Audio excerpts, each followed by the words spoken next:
அல்லாவுடைய பாதுகாப்புங்கிறது மிக முக்கியமானது. அதான் எனக்கும் உங்களுக்கும் நான் சொல்றது. அல்லாவுடைய பாதுகாப்பை கேட்டுக்கிட்டே இருக்கணும் அல்லாட்ட. யா அல்லாஹ் என்னை பாதுகாத்துரு. ரசூலுல்லாஹி ஃபாத்திமா அவங்களுக்கு சொன்ன துஆ தான் மறுபடியும் சொல்றேன்.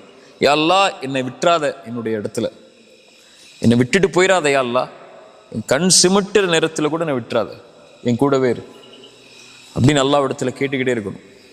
அல்லாஹ் நம்மளை பாதுகாத்தான்னா நம்ம இந்த உலக வாழ்வு முழுவதும் பாதுகாக்கப்படுவோம். அல்லாஹ் நம்மளை பாதுகாத்தானா நம்முடைய மரண நேரம் பாதுகாக்கப்படும்.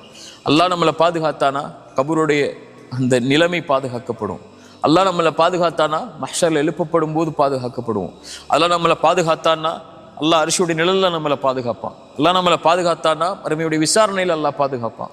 அல்லாஹ் நம்மளை பாதுகாத்தானா சிராத்துடைய பாலத்தில் அல்லாஹ் பாதுகாப்பான். அல்லாஹ் நம்மளை பாதுகாத்தானா சொர்க்கம் வரைக்கும் அல்லாஹ் நம்மளை பாதுகாத்து கொண்டு போயிடுவான். இதான் உன் இடம்னு சொல்லி அல்லாஹ் நம்மளை பாதுகாக்காமல் விட்டான்னா